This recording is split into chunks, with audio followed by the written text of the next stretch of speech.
महाराष्ट्रामध्ये सध्या काय विसंगती चालू आहे बघा.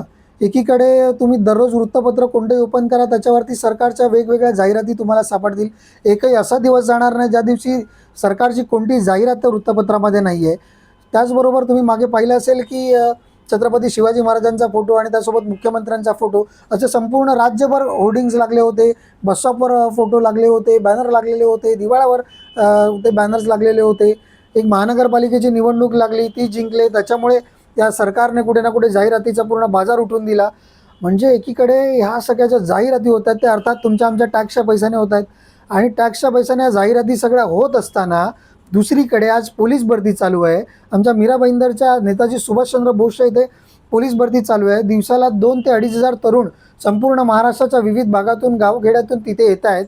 जवळजवळ महिनाभर ही तिकडे पोलीस भरती चालणार आहे आणि तिथे मात्र ते मुलं कुठे झोपतायत हो, तर रस्त्यावरती. म्हणजे पुरोगामी बनवून घेणाऱ्या महाराष्ट्रामध्ये, फुले शिवशाहू आंबेडकरांचा म्हणून घेणाऱ्या महाराष्ट्रामध्ये, प्रगत म्हणून घेणाऱ्या महाराष्ट्रामध्ये पोलीस भरतीसाठी येणारा तरुण कुठे झोपतोय, तर रस्त्यावरती झोपतोय. त्याची सोय व्यवस्थेने करून दिली आहे, पण ती कुठे करून दिली आहे? 6-7 किलोमीटर लांब. आता तो मुलगा बिचारा कुठून तरी गावखेड्यातून येतोय, नंदुरबारवरनं येतोय, यवतमाळवरनं येतोय, तो इकडे ते कसं शहरामध्ये मॅनेज करणार आहे? कुठून एवढे पैसे आणणार आहे? कसा तो प्रवास करणार आहे? त्याला कधीतरी आधी लवकर जाऊन ती त्याची परीक्षा द्यायची आहे, उत्तीर्ण व्हायचं आहे, ती परीक्षा करून लगेच आपल्या गावी जायचं आहे. त्याच्याकडे तेवढा वेळ नाही, पैसाही नाही.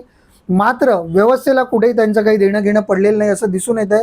रस्त्यावरती या मुलांना झोपावं लागतं आहे. एकीकडे आपण लाडकी बहीण नावाने शंख पिटायचा, मात्र लाडक्या बहिणीच्या लाडक्या लेकरांना आपण रस्त्यावर झोपायला लावतो. ह्याचं श्रेय कोण घेणार आहे, हे या ठिकाणी प्रश्न उपस्थित होतो. युवक काँग्रेसच्या माध्यमातून राज्य सरकारला आम्ही आवाहन करू इच्छितो की तुम्ही लवकरात लवकर या तरुणांची व्यवस्था करावी. त्या ग्राउंडवरतीच किंवा ग्राउंडच्या बाजूलाच तिथेच कुठेतरी त्यांची व्यवस्था करावी, मंडप टाकावा किंवा जे काय तुम्हाला तिथे करता येऊ शकतं ते करावं. मात्र ह्या लाडक्या बहिणीच्या लाडक्या लेकरांना सुद्धा वाचवा.